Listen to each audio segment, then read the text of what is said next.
Well, last week, Ann and I went up to, so last week, and by the time this airs, it is not going to be last week. By the time this is on, it is going to be way after last week. The week of 4th of July, 2024, my wife and I went up to Sioux Falls, South Dakota to visit family for the 4th of July holiday. And I'll get more into this, but we were listening to a podcast and they were talking about George Custer and Crazy Horse and all of these kinds of things, Sitting Bull. And they were talking about the last podcast was on the or I shouldn't say battle, I should call it what it is. We'll call it the Massacre of Wounded Knee. And we realized while we were driving that we were only 45 minutes away from this place. So we decided on the way home that we were going to stop there. And we did, and it was a very strange place for us to be. And the last episode 1 of our epic season 2 podcast series, we began talking about a culture of life. And I shared some thoughts on this visit on Facebook, and then my good friend Father James here said a comment about, hey, this would be a great thing I have some thoughts, I have some Yeah, comments. I have many thoughts. You've said that. that's it. I've noticed you've said that a lot on my Yes. Facebook posts as I've gone back to the years. I It's my have many catchphrase. thoughts. So I think we can continue our conversation on a culture of life, and I'll talk a little bit more about what we witnessed. And um, I think, what does it mean for Christian people or for any people really to have a culture of life? How do we acknowledge life in the things that we do? So if you're cool with that, then that's what we'll talk about today. Sounds great to me. Let's do this. Lengthiest intro ever. It's good. I'm All making right, notes. so we're back. So why don't you you probably won't repeat it exactly the way you said it, but you talked about how where you live, there probably are multiple, but there's like maybe a main military Mhm. uh cemetery there. So why don't you kind of recap that a little bit? Okay, so Um, just as a preamble. So what we were talking about before we came on was the idea of, like, we talked about Wounded Knee. We're talking about this mhm, place and where yeah. death. So what I brought up was um I find it strange how we tend to react to death being um more or less materialistic people in our culture, but we have in our town a beautiful cemetery, the National Cemetery, Beaufort National Cemetery. In it are buried mostly soldiers, military folks from down through history. I think even I would assume as far back as at least the Civil War, maybe further back. Bodies have been interred there. Actually, and you mentioned it too. Like even the local, we have an Anglican parish. Thumbs up. Look at that. It just gave me a thumbs up again. The Anglican parish here locally has a number of graves from the Civil War. Mhm. So you have Civil War markers um, for headstones, like these iron markers for Confederate soldiers, basically Confederate, some Union soldiers. Um, but you have that space, and it like I said, we're strange about that in our culture because we tend to be so Gnostic and materialist, but yet when we go to these cemeteries, there's a sense in us, or we go to Mhm. a place like we said, like you know the Twin Towers, where the memorial is there, or what was the other one I mentioned? That's not what I mentioned. I can't I'm think not what it sure. is. Or you go, let's say, you go to Normandy, you know, Okay, sure. or you go to Gettysburg. That's what it was. I mentioned Gettysburg. Yeah. You have a sense when you're in those spaces where people have died. Like there's some, like the question you asked online basically is kind of like, what do we do Yeah. kind of with ourselves in that space? Yeah. Yeah, and that was um yeah. So on the way home from Sioux Falls, we knew we were going to go here. And like we had I'm not just going to read my post. Like we had no, like we didn't know what to expect. And as people who love history, Ann and I love history, we've been to lots of we've been to lot to for us, we've been to lots of historical places. And often, more often than not, those historical places, usually there's markings and there's some, some kind of to do about the whole thing. And we drove out there, and the way we were coming, we ended up like we were on a 13-mile long gravel road. I think it was the longest gravel road I've ever been on my entire life. And the road, I'm gonna use my word carefully. I'm gonna choose it. The road kind of like turns, and then you're spit out in this little this little roadside area. And honestly, it's like someplace that like if you were gonna this it sounds so weird, like, but like if you were gonna stop for a picnic, like that's kind of the roadside area where it is. Yes. And there's a big red sign a double-sided red sign, probably 8 feet by 4 feet. And at the top it says Massacre of Wounded Knee. The word massacre is like that's a plate, and someone has put that plate massacre over something else. And my hunch is the word battle used to be under there. Yeah. Which like it was not a battle. It was a massacre. And there were some people there who were selling some items, like selling some bracelets and necklaces and stuff like that. And like that's and like and then there's a field right behind the sign area, and then you kind of turn around and look behind you, maybe 100 yards up a hill, 150 yards up a hill, and that's the mass grave site. And Right. then all around this mass grave, then they had made like sort of a cemetery there. So you have the mass grave right in the middle. There's a marker there, fenced off, um, and then you have like what we would normally think of as a cemetery.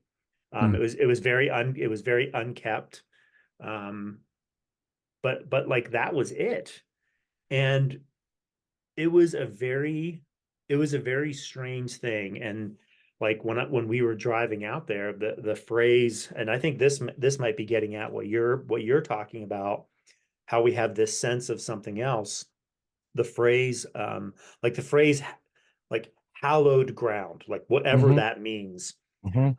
Like I felt like we were going to be on some sort of hallowed ground when we got there.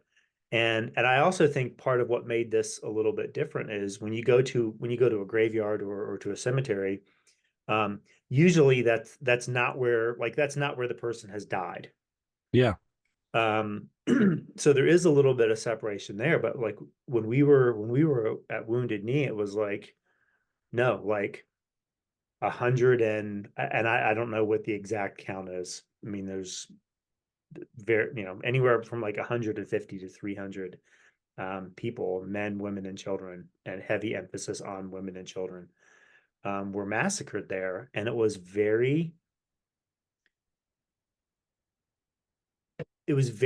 an unsettling space Mm.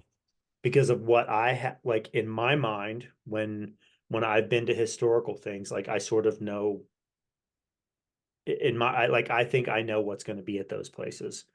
And it was just there. It was very stark. It was very lonely. It was, um, and even the sign that was there, one of the people who was selling stuff, like he walked up to it. He's like, "Hey, just so you know that like that sign is filled with lies." And it was just like, wow, like this is a really weird place, and there is something about it that causes that discomfort, causes that Yeah. unsettling. And I think that's the thing that you're talking about. Like, what is it about that? Why is it that? Um, if we don't believe in spiritual things, and why do we have those senses, and why do we treat some spaces as more, I don't know, holy, and maybe not capital H holy, but Mm, there's certainly something to them. right, right. Well, So why, where does that, like, I don't know, where does that come from? I mean, I've been in my sermons recently. I've been talking a lot about like Halloween things. It's Mm, interesting. The root of this is in the Orthodox Church. So, the Great Feast of Pentecost, which most Christians, I would say, I still think most Christians celebrate it in some. Well, it's probably not true. Many Christians still honor Pentecost in some way. mm, So for us, Pentecost fell at a different time than it did for the Western Church this year. And every year for us, the Sunday after Pentecost, we celebrate All Saints Day, which in the West is November 1st, which means October 31st is Halloween, comes from All Hallows Eve, the eve before you honor all the saints. So we always joke that, Orthodox Halloween is like, this weird time of the year. But anyway, I use that as a jumping off point to talk about hallowing things. So, what does it mean, hallow? To make holy, mm, to separate. In the West, you got the word sanctus, which is where we get the word saints. And you get the word sanctified, which means to set things apart. Um, I think that I guess the thing about it, with your post, I think it's antithetical to our contemporary culture to do that. It wants to reduce everything and make everything equal. And even mm, among Christians, I think this is why this is part of the argument for what we do as Orthodox Christians, certainly, is to make certain days, like when the scripture seems like it's saying, something negative about holy days, the people who wrote those things actually honored holy days. So clearly they're not saying these things are wrong, but that there are days that ought to be considered more holy, more lifted up, more separated, like Sundays, for instance. It's the day of resurrection, Then the other days, which by doing that doesn't denigrate the other days, it lifts up another day so that the other days can be lifted up themselves. So when you make a place or you can, you see it, like you said, I think using the word holy in a lowercase version makes sense because you're saying it wouldn't be appropriate to go up and set up, speaking, personally set up, have luxury come and play a rock show right next to where those grave markers are. We would have to say that's just inappropriate. It's not what's supposed to be. When you go to the National Cemetery, when we go out there, we go out there, and this ties a little bit into what we're talking about. Right after our Easter, there's a time where you go to the graves of Christians and you serve a service out there, and we pray for the dead. So we believe that's efficacious, at least for us, if not for them somehow. But we'll go out there, and it's appropriate to do those things. But when you're out there in the cemetery, there's a real sense of like, where do I stand? Because all these mm, tombstones are like right close together, and there's no way you can not stand on someone's mm, grave. And there is a real sense of like, this seems inappropriate, but there's nothing else we can do but do this. So you have this real, and it's quiet, even though it's mm, right surrounded by streets, but it's walled in. So there's all these markers, visible markers to tell you, this place is lowercase h holy. It's set apart. Some things are not appropriate to do here. Uh, you could come out, you could have a picnic out there. It wouldn't be completely inappropriate. It might be a little weird. Our cemetery is a beautiful cemetery. Um, but there are people that are, burying loved ones out there while you're there. I mean, it's constant funerals because it's a military site. So it's just, they schedule them all the time. So, someone is probably grieving somebody while you're there. mm, So yeah, I think the thing that we have a hard time with is, well, I think a lot of things. We don't know how to face death. mm, Um, I personally think Christianity is failing when it tends to say when someone dies, that's sort of the end of the story. And mm, we Orthodox are like, well, it's just not the case. Certainly not for us, because we're still, in some ways, we've lost this person in this life. What can we do about that? So, like when you said, what was it you said specifically? You said you had something, and I think I responded. I don't have it. I don't have the post in front of me, but you had said something. I thought, well, I thought in my head, well, there are things And it says there are things that can be done. Yeah, I said, as we talked about our experience, we both came away with lots of thoughts. How exactly does one mark the site of the massacre of mm, hundreds of people, including women and children, and who bears responsibility for a memorial? And like that's just like the first, like yeah, yeah, that's just the first of two questions. I just yeah, I want to come back. Just want to comment on something that you said when I say like at the top of the hill was this mass grave, and then there was this cemetery around it. Um, it was it was it was not like a cemetery I would think of where everything is laid out and orderly yeah, and organized. Like in in order to see what was up there, you were you were amongst headstones, you were amongst graves, you were mm, like, and I don't mean like I'm in this 4 foot nice walkway. I mean, I'm stepping over grave sites in yep, order to see things, and not to bring too much of a racial component into it, but yeah, here's this white guy and yeah, white woman kind of walking around all of this space, and it was very unsettling. And obviously it's meant to be seen, but I like what we're talking about. Like I was placed among the dead yeah, in some really yep, strange way. Like we were there. We were amidst it. There was no getting away. And maybe this is part of it.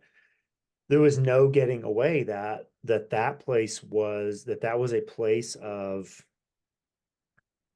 like chaos, death, and destruction at some yep, point. Like that was yep, like we were amidst that. And that added to the unsettledness of mm, it. It added to the hallowedness, to the yeah, holiness of it. yep, Um, it was like I just yeah, I mean, 4 days later, I'm like, man, like I don't that was just really strange yeah, to be in yep. a place like that. But there's a there's an inverse of that. There's a Russian word. I cannot remember the word.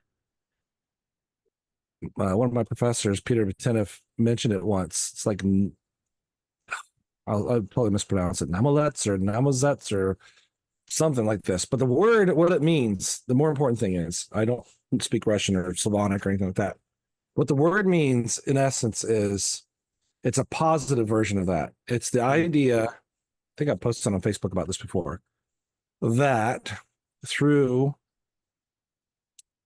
Christians inhabiting a space and mm, praying in a space regularly, sincerely, in the sense of what they can do over time, that there is the sense that it's almost like the thumbprint of God is pressed into it. And not that God removes his thumb from it, but like there's this visible sense and a very in your gut sense mm, of a healthy and happy holiness to a place. So as an example of that, this is where it kind of came home for me. Like, so this is the positive side of what you experienced. When we first got to Beaufort and we started our church, we had to find a place to meet, and there's hardly anything here available. We were there was like literally like 12 of us. I think there weren't many of us. But we had the money. We could rent a place, and we found a tiny building. It's like 1,500 square feet.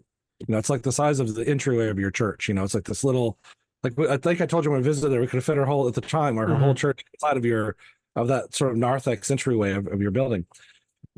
And so I was very resentful of that space for a long time because I'm like, this is so little and it's so crummy, and I really want something that looks churchier and is bigger, more. And I resented that building. But we were in there and we would serve services. We'd been in there for probably 2 years, maybe almost 3 years. And this may sound strange to other people that don't experience this, but we would have occasionally people would come into town and we're an Orthodox church. So you'd have Ukrainians or Russians or Belarusians or Eastern Europeans of Orthodox descent who would show up on a Thursday and I'd just be working in the office by myself doing nothing, in the middle of the summer, and really everybody's gone, and I'm just, this little tiny parish, so it's like I didn't have a ton of work to do at the time. But I'd be at church, and they'd show up, they'd walk in the door and say, in our church, people come in and they light candles. And to light a candle is a physical act of praying for somebody. And people with strong accents would come in and say, we saw on Google, there was an Orthodox church here. Can we come in and pray? And they would come in and they light candles and they'd say prayers for people that they were trying to remember to pray. And then I was always kind of embarrassed because like these people are from like Eastern Europe and they've got these beautiful church buildings, and there's a thumbs up again. I wasn't thumbs upping. Why is it doing to me now? Anyway, they're from this place where all these beautiful churches, and here's our little chapel basically.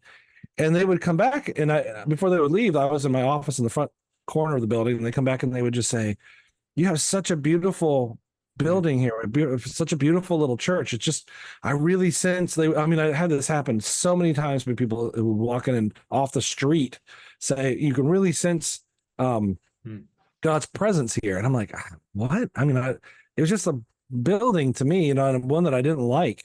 And so after like 2 or 3 years, I was like, I started taking notice, and I thought, well, maybe these people, for one thing, they're probably in some ways a better Christian than I am, and they're somebody who's more sensitive to God.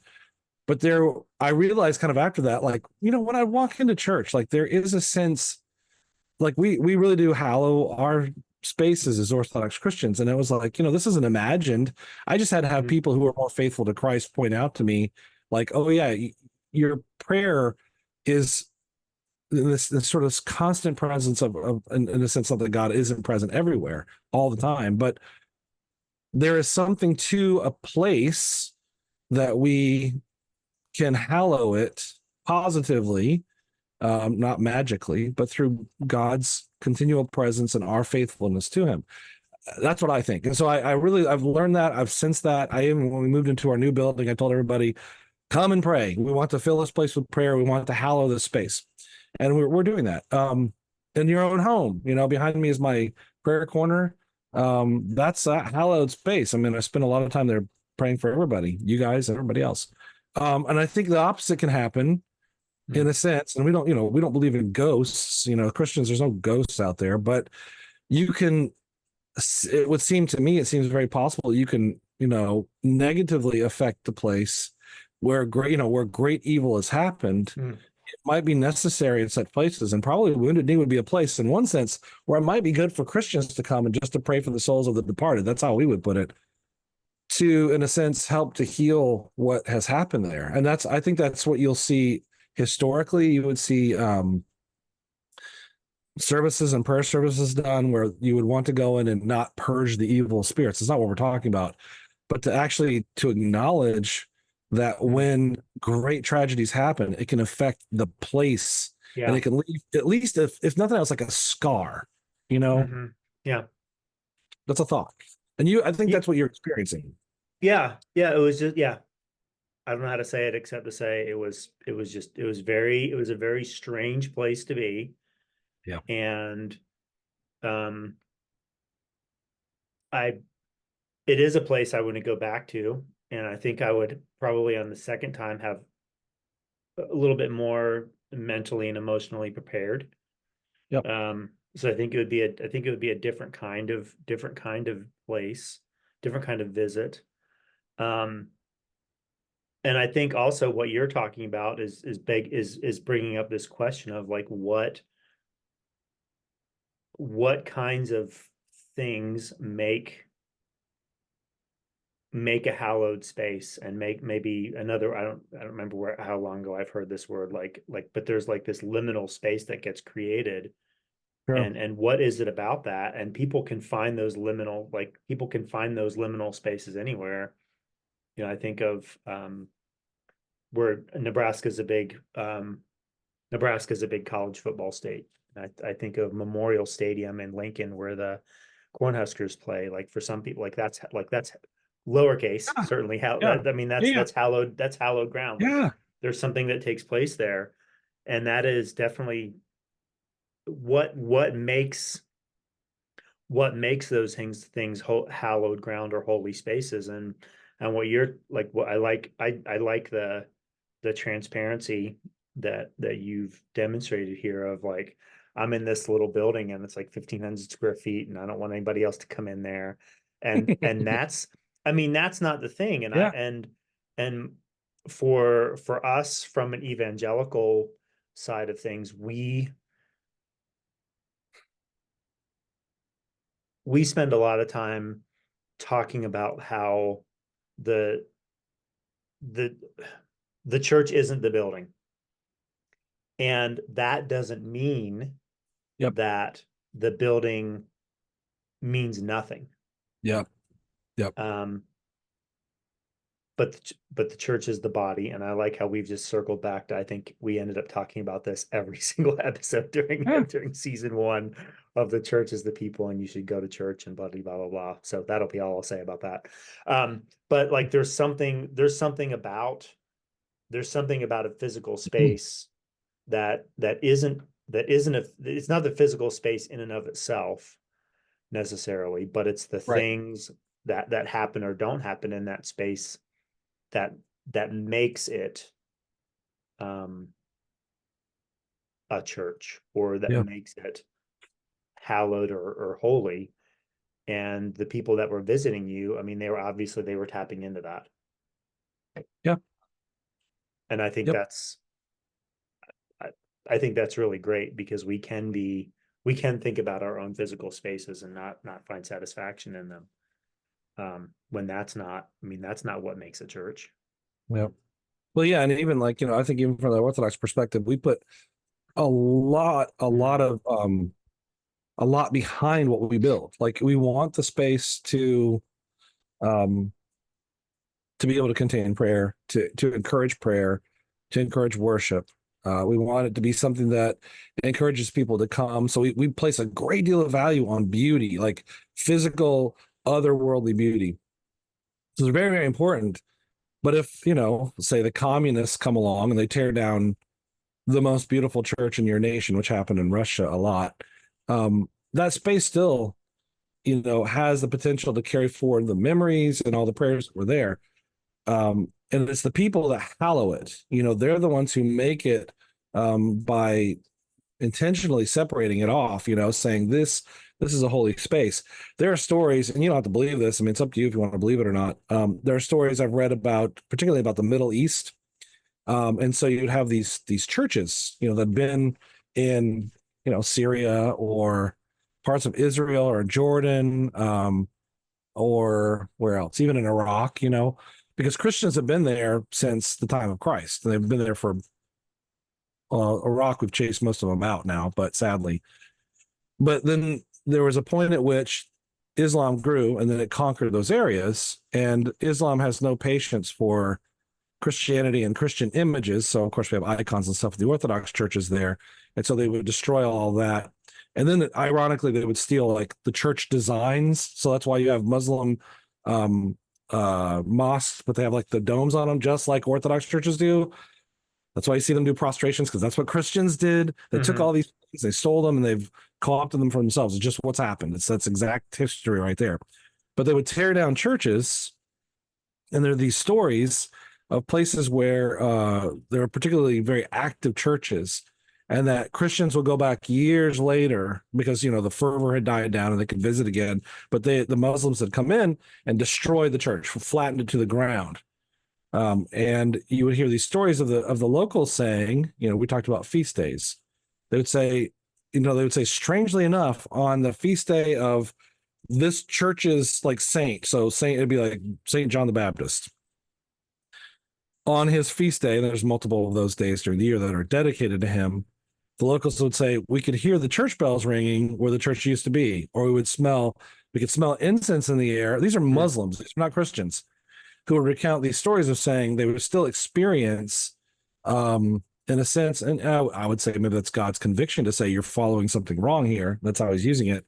But there was still something to those places. There was a mark that was left there that, it can't be explained rationally. And I'm not asking anybody to believe that. I'm just saying those are the stories that have been told by Islam, Muslims who just have nothing to gain by telling those stories. But they themselves acknowledge in certain places, like there's been a mark that's been left by these things. So like you said, I think I agree. The church is not the building, the church is the people. But what the people do Mm, can really influence. I mean, in my perspective, I think that one of the biggest problems we have as Christians in the West is hyper rational thinking about things that cannot be contained by our reason, you know. And when we get talking about worship and prayer, what we usually mean in those terms um is there it goes again. Keep my hands down. And why is it doing to me now? Anyway, what we usually I need to mean, remember how to tell you. I yeah, need to tell you to turn that off and it remember how to hasn't do done to that. you at all. What we tend to think of in those cases, really, I'm trying to think where I was going to go with that exactly. We tend to deny the spiritual, or we tend to like try to keep everything separated, like somehow, you know, well, we're radical materialists. So even though we want to believe, you know, in these spiritual things, we will deny how those spiritual things happen in the world. That's why I tend to actually say things like the word supernatural when it comes to God is a bad Mm-hmm. word because he's just natural. And then Mm-hmm. everything that we are is below that. We're Mm-hmm. not. So if we see something miraculous happening or happen, and I've seen this before, what we tend to think is like, wow, isn't that amazing? And it is, truly, it is amazing when it happens. But at the same time, it's more like, wow, why don't we see this more often? Why don't we, you know, there are all kinds of things that are miraculous that happen all around us that we tend to think of as just like, well, science explains this. Well, fine. It can explain a lot of things, but it can't explain it all. Um, Not yet, and probably never. But like there's this the unseen realm, you know, angels, we don't, well, some people see them and it happens sometimes. Healings, miraculous events. I mean, a number of them in Orthodox circles happen. These things aren't the basis for our faith, but they're an emanation of what happens when God, you know, intentionally and directly intersects acts in the world in such a way that the physical world and the spiritual world, which are always connected, manifest something new and different, something unique. So Yeah. getting back to where we're at, you go to a grave site. So you drove out there, you went to go see something historical, not spiritual. You went to go see something, a place where history happened. But what you found was the uncomfortable reality that like history and people in a battle and dying in a massacre um, actually leaves, especially as someone who I think who's sensitive to spiritual things, it leaves a mark that can be felt in such a way that when you're there, I bet you and Ann didn't just like sit there and yak all the time and talk really super loud. There was probably that sense of like, this is hallowed ground. You know, we should show Yeah. respect to this place. Yeah. And like I said, as much as yes, we went to see a historical place. And from the moment on Wednesday when we made that decision on our return trip 3 days later that we were going to go there, that phrase hallowed ground Mm. began to resonate in my brain. And yes, we were going to see something, man, just like even the language around this whole thing is just so strange. Like to say Yeah. like historical thing. I mean, it just it doesn't do it justice. So even from that moment of acknowledging, yes, we're going to go see this historical thing because we heard about something on a podcast and we're only 45 minutes away from it, and all of these kind of things. Like there's probably going to be something else that takes place there, and I'm gonna stamp that hallowed, and I'm not going to know what that means even now after I've been there. There was something about that place that was not, it was not merely this event that happened here, but it was something. And I can't quite put my finger on that. And that probably is some sort of like otherworldly, supernatural. And I'm not using any of those words like, Yep. like Ghostbusterish, that kind of like I don't mean any of that. Um, but it was hard.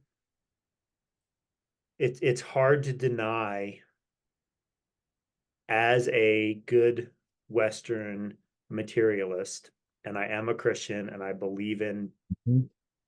I'm going to press a little bit back on what you said about supernatural things, only because I understand where you're coming from. Yeah. Like, Yep. I mean, I believe in those things at Yeah. 100% clear. I mean, I'm a Christian. I It's a believe in good those things. word. It's a good word. But there was, I mean, it wasn't just, oh, this historical thing happened here, and now we just hop back in our car and drive home.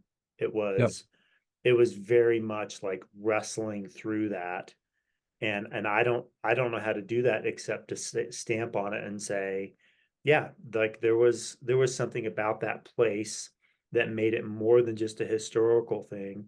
And I think for us in the church as Christians, um, it's just a building, but it's also not really not just, I mean, it's not just a building. Like there's something else that takes place here, and we want to be careful in what we do. Like I like the way you said that. Like we want to be careful what we do in places that are not just places. Um, and how we act in certain places. I don't know. Yeah. Is that I mean, giving it meaning? Is it I receiving meaning from the place? think it's Probably there's both. interplay there. Both. I mean, you really, it's funny. I just, while you're talking, I was listening, but it reminded me, oh, this, I totally forgot about this too. When Katie and I took our first big trip, we've taken 2 trips from South Carolina out to the west. So we visited you guys on our last trip. Was it 2021, I think, something like that. But the previous trip, we went out, we did a big loop. We did Colorado up into Wyoming and then south Yellowstone, then south through Idaho. And like you, we were just stopping.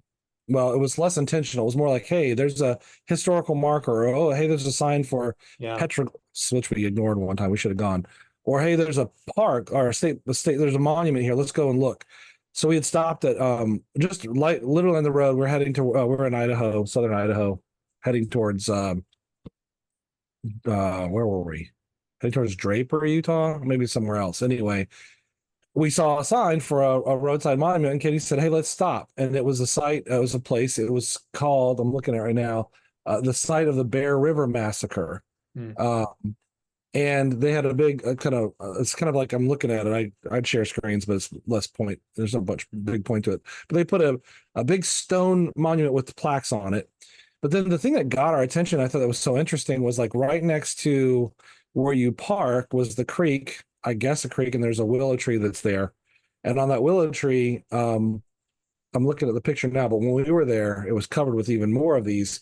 There are all kinds of ribbons, and I think like those dream catchers and stuff Yeah. like that, Yeah. hanging from all the branches that people came to, I mean, to pray in some sense, whatever sense they're praying, for the souls of those people who had died, but also to commemorate and give value to that spot. And like you, like I was really taken aback because all I was doing was stopping to read a sign. But what I Yeah. encountered was like history, but also too, like, I mean, really, we had this real sense, like Katie and I both kind of like, whoa, wait a second, this is more sacred. I think that's a good word for it. Hmm. Even if, even if the what is spiritually being done by some people we would not agree with as Christians, but still this place is more sacred than we thought. It wasn't just like, some of these other markers that were like, this was the site of a, prehistoric lake or, whatever. Or here is Neolithic rock, whatever, cool signs. But this was like a place where people had been killed. A lot of them and killed unjustly, ultimately. Um, and the tree covered with all the ribbons and everything else was I mean, from an Orthodox perspective, it was like totally makes sense, even if I don't agree with necessarily what's going on. It makes sense to mark the place, to show some value, and to say that just because a person's dead, Hmm. physically it's died, that Hmm. we don't. Now there's probably a lot of hatred tied into this too, but we don't have to let go of. We shouldn't, especially as Christians, especially for those of our loved ones. There ought to be our memory of them ought to continue. Um, because God's memory of them, we pray, never ends. If God forgets any of us, our existence is over. So in the Orthodox Church, when someone dies, we always will say, memory eternal. We always say that because we pray for God's memory of the person to never end. And we don't believe it will, but that's why we pray, because we don't believe it will. We trust that God will always remember. But as long as we're remembered by God, then, our hope is in him to be saved and be resurrected. Next week, we'll in our church, we're going to remember a year ago, we had one of our parishioners die of cancer. Her name was Bonnie. So we'll do a short service in memory of Bonnie, because we believe it's the right thing to do, to pray for her soul. God knows what she needs. We need to pray for her. So we'll remember her, and we'll sing a song, the hymn, Memory Eternal, to that. So I think about this looking at the tree and this sense of like, I mean, I think Western Christianity particularly, but all of us who are Westerners, whether we're Orthodox, evangelical, Catholic, whatever we are, we got to shake free of this hyper materialistic way of seeing things, because it denies us, it blinds us to an entire reality that's going on around us, because we refuse to accept its existence. I'll go even further. I'll take even a further risk. The bones of a person. Mm-hmm. I don't know what you say. When Bonnie died, she was laid out in the casket in front of us. So we bring the person in. Whenever we can, we have an open casket for the Orthodox funerals. We place them in the church with their feet pointing towards our altar space, as if, the idea being like they're laid out flat, but as if they're there attending with us, but their bodies are dead. And yet their soul, I mean, when someone dies, when you look at the dead body, if you realize there are souls, you immediately realize that's what it looks like when the soul and the body are ripped apart. They're not supposed to be separated. But as I always remind people, when someone dies, like when Bonnie was there, like, this is still Bonnie. It's not, we would not say that it's just a shell, because that seems very Platonic. It seems very pagan, actually. This is still Bonnie, and her soul, due to the effects of sin in the world, has been, parted from the body in a way that's not right. But ultimately, with God's, ultimately everyone will be resurrected. But ultimately, our prayer for her is that she's resurrected to salvation. I believe that will be the case for Bonnie. But like, you really see it in that. But yet still there's that body, and eventually it will be just those bones, and yet still those bones. And you think about Wounded Knee, the bodies that are a part of that hill, they still, we would say, still retain some of the personhood of those people, even if the souls are not present. So, which is why I think just reflexively, when we go to a cemetery, no matter if we're an atheist or a Christian or whatever, our gut is telling us, whether we acknowledge it fully or not, this is holy ground. There are bodies of these people that still retain, at least from the Orthodox perspective, some of that personhood, even if the soul isn't present in the way it would be like right now. You and I we're alive. We're both in-fleshed body soul combinations that are, you can't tell it. There's no way to tell the two apart. They're so together. They seem like they overlap so much. There's no telling them apart. But when I die, it'll become very obvious that the soul's not there. Mm-hmm. So does that make sense? Am I getting around? Because I think about the discussion we had about Christ and his resurrection, like how vital that is for us to see death, all death in a sense, all human death specifically, through the lens of his death and his resurrection, especially as a Christian. Like, what is the promise for us? Why is it that the Orthodox Church would say, don't cremate? That's why would we say that? Why would any Christian say that? There ought to be a reason for that. And why do we, I would say, why would we stress that it's possible and important actually to pray for the dead? Those are good. I mean, those are just questions. Sure. I know what I'm thinking about it, but I throw it out there in this discussion because I think it's so remarkable that you experienced what you did there. And that's why as I said, I had many thoughts, because it's like, yeah, I mean, I totally get it. I totally get it. Yeah, there's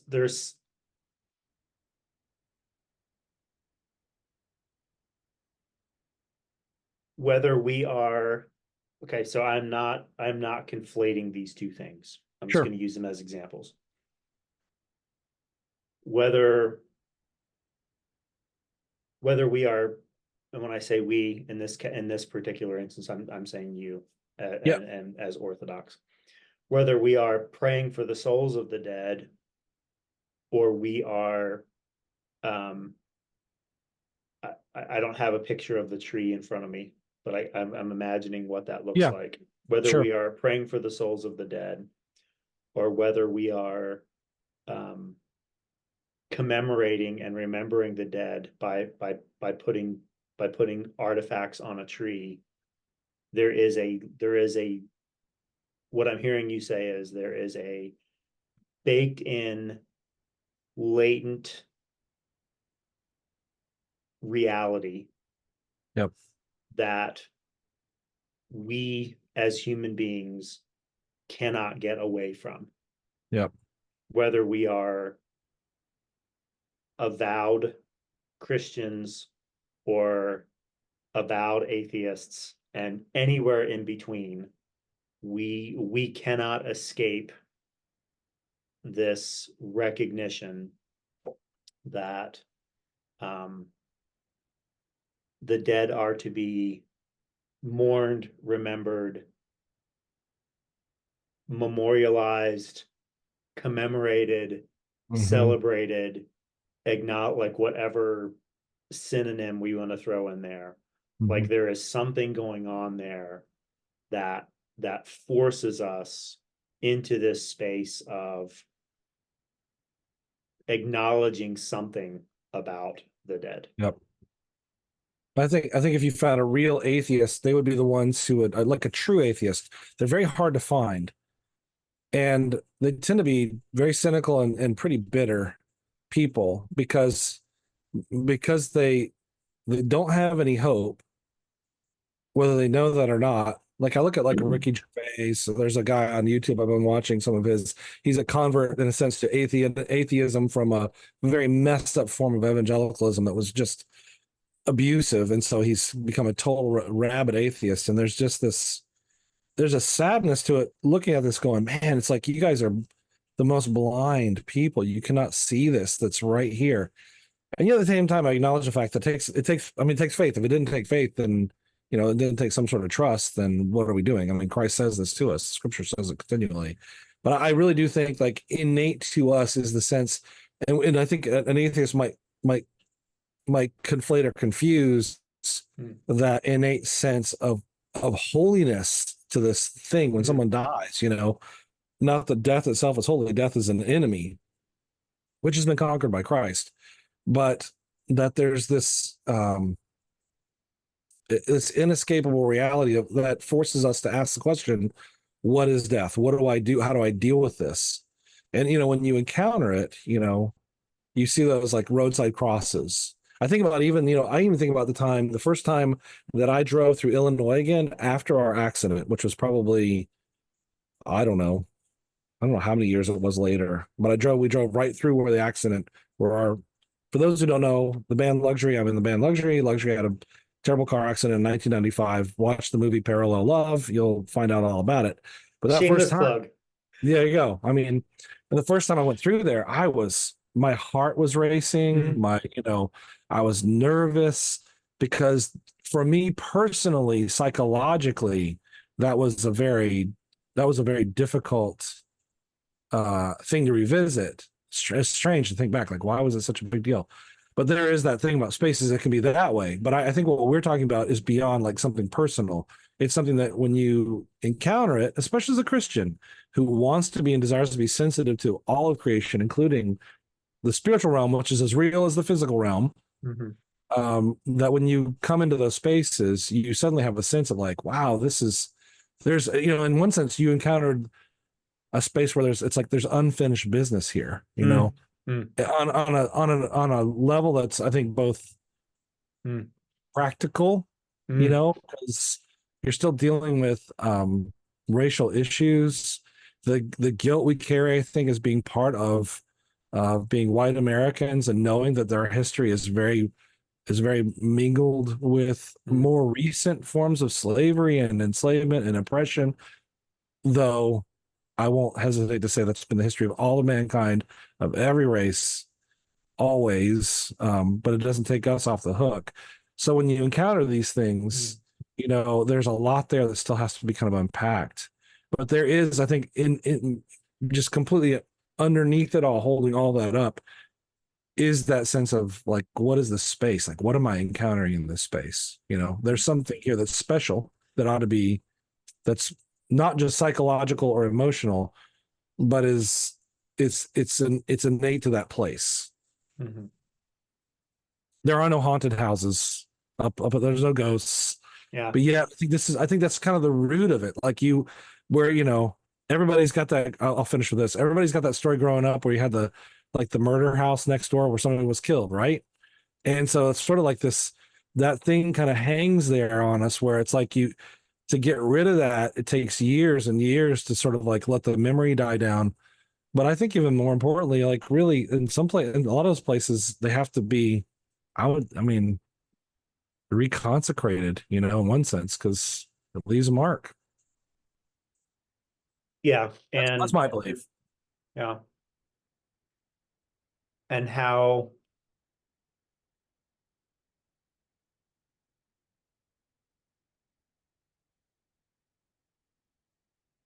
what does it mean for so cosmically, yeah, I can flip to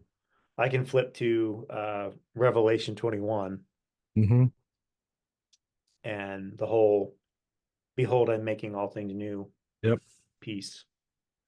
And that is, I really like the way you said that. Like there's unfinished business. Maybe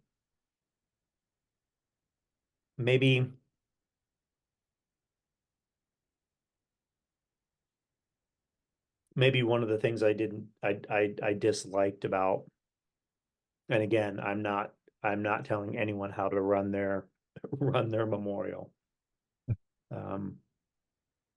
For the 3 people that are going to watch this, like there was no resolution. Yeah. And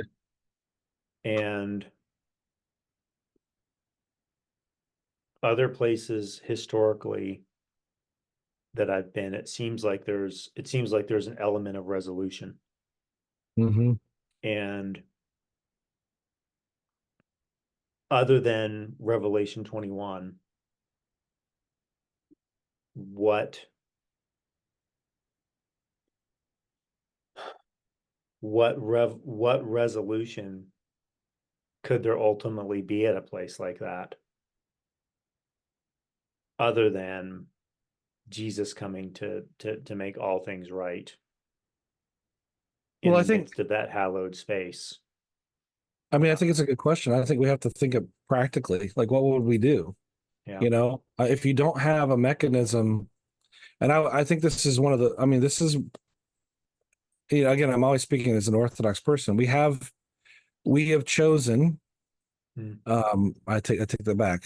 We have been taught and we have carried on the teaching that it's possible to, like, for, I did this last night. I'm going to do it actually when I get done with this podcast. I'm going over to Hilton Head Island to visit one of my parishioners. They moved into a new house, and they've asked me to come and we do a house blessing. We basically pray for the house, pray for the family, we pray for the house itself, knowing that it's possible that a space has been used improperly. When we moved into that little building that I mentioned to you, our first church building here, the building when we moved into it, it had been a church. I feel like maybe in a Pentecostal church or something for maybe 3 or 4 years, maybe a little longer.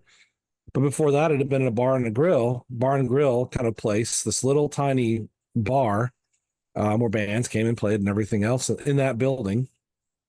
And someone had been killed in a bar fight at least once in there. Mm-hmm. So a life had been taken in that building, which to us that's a significant thing. So when we moved in, we did what normal Orthodox people do. We said prayers. We took holy water, which isn't magic. It's water that's and we've offered a prayer and asked God to consecrate it. We go around and we bless the whole building with holy water. Sounds weird unless you're in this whole thing, but basically what we're doing is it's reflecting what you see in the Old Testament when they would bless things with blood. You're setting apart a space. You're saying, here are the boundaries, and everything within this boundary that is opposed to God needs to flee, because from here out, you'll find no home and there will be no quarter. You will be battled constantly through prayer and through worship. And so I'll go and I'll bless their apartment, their condo that they're in. And again, it's no magic, but we do this annually. The idea is to do it each year, usually at the beginning of the year, acknowledging the fact that we sin, and there needs to be some effort made to resolve the fact that we bring the sin into our homes. And so we pray for the home. And it's like, I think sometimes we're accused in the West of like thinking magically, like trying to somehow force God's hand. You can't force God's hand. All you can do is offer him things to work through, which is us and the world that he made. And so we offer him water and we say, you baptize and save through water.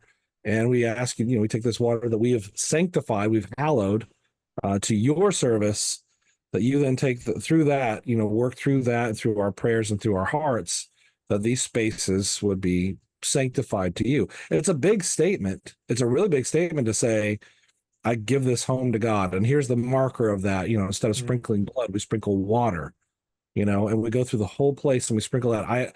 When I go through, I sprinkle all the walls. I like to sprinkle the dining room table because that's the home altar, we would say. It's where we gather to eat, and it should be a very sacred thing. I sprinkle the beds, especially the beds of those who, let's just say, are engaged in physical love, because you want the beds to be holy and you want to be what's going on there to be holy. I sprinkle the kitchen where the food's, I do everything. I just go around the doors, usually anywhere where you go in and out. And it's up to God to do anything beyond that. We're just taking what he's made and lifting it to him. So spaces, you can't force sacredness, but you certainly can encourage it through that. So like, say, a place like Wounded Knee, I don't think the Native Americans would probably appreciate it. But one thing that could be done, if they were Christians and were willing to do it, would be to go to that place and to offer prayers for those who have died, and really to ask forgiveness for everyone involved. It's doable. It's not impossible. But between now and Christ's return, like, our task is not to see the world like the created world. Let's say the created world, not the world that we talk about spiritually. Like when we talk about the world being in opposition to God, that's in a spiritual sense.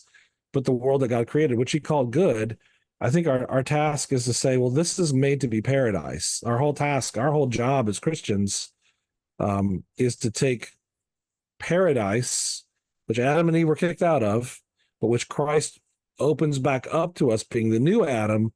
He opens paradise back up to all who will follow him. We go back with him into paradise, but then we're supposed to, while we're alive in this world, we're supposed to bring it back into this world and make this world into paradise, which won't actually, won't be fulfilled until Christ returns completely. So in the meantime, we want to drag as much of paradise into the world that the world can handle by prayer, worship, through confessing our sins, not sinning. I keep telling my folks that on my sermons, when I talk about hallowing things, I keep saying, imagine your life if you didn't gossip, or you didn't, cave into lust, or didn't look at pornography, or you didn't lie to other people, or you weren't, succumbing to anger at all the bad drivers out there, or whatever it is.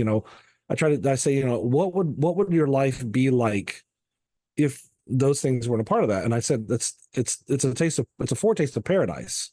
Mm-hmm. I'm not an expert in this by any stretch of the imagination, but that's the thing. You look at Wounded Knee and you see the product of the fall, bare, laid out. But what we can do is we can go to those places. It's possible, theoretically, from my perspective, not even theoretically, to go in, like, so when you visit next time, to say a prayer for all those who are there, and to recognize the fact that just because these people are dead physically doesn't preclude the fact that there's still unfinished business there that probably Mhm. could be benefited simply by us going and praying. But I think we're so materialist, it's so baked into us that way too, that it's hard for us to see how that could even affect things. But it does. It changes us.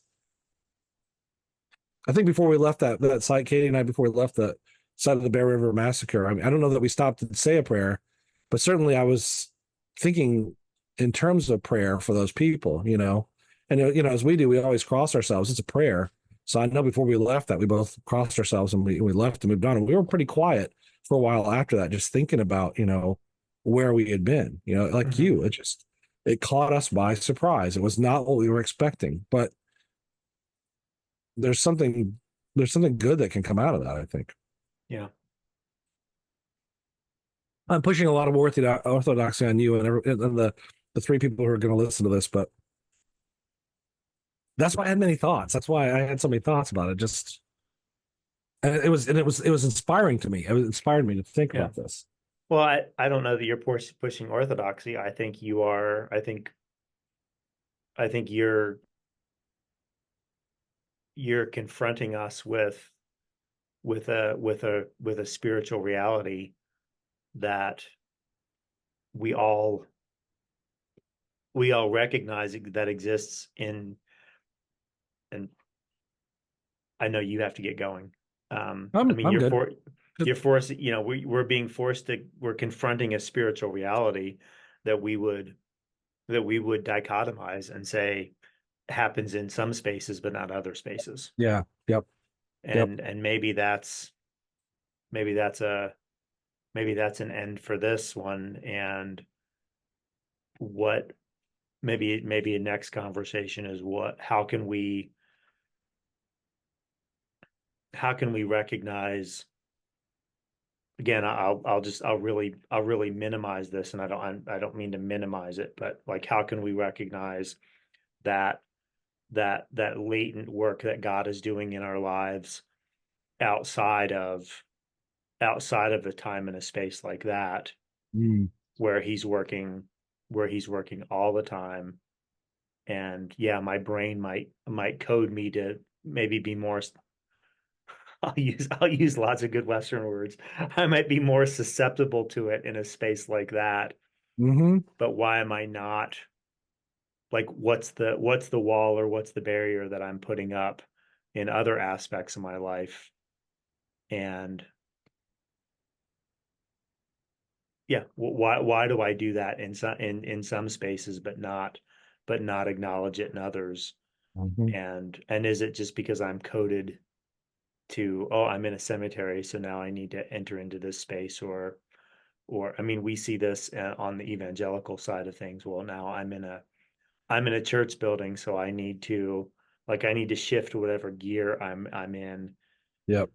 in the parking lot, or in the building versus in the parking lot. And it's not that that's necessarily a bad thing.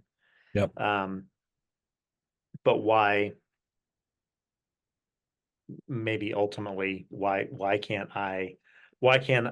I act with an awareness of that spiritual reality all the time? Why is that something I just limit to Sunday morning? Yep. Well, I mean, thank God in one sense that people do at least do that Sure. before they come to church. I mean, at least there's some time, and I mean, obviously in church you'd want that, but yeah, like trying to get, like I said, I'll repeat it too as an ending. For me, one of the goals, and I repeat this constantly, is that when you come to church, that in some way you're supposed to be obtaining a Mm, taste of paradise, right? You're mm, supposed to be gaining a real, tangible, I want to say concrete, physical, and spiritual experience of paradise that then you're supposed to take with you when you walk out the door. And sadly, social media allows me to see into a lot of people's lives. And I look and I'm like, wow, that's not doesn't look like it's accomplishing what I'm hoping in certain folks' lives. But it's up to the Lord to work. So right, right. No, I hear you. Yep. Well, this has been episode 2, season 2, Two Pastors Talk, talking about liminal spaces and hallowed ground and holy ground, and um, how do we interact with is how it's maybe baked in for us to interact with God in different spaces. Um, so thanks for watching. Thanks for listening. Um, we'll see you next time.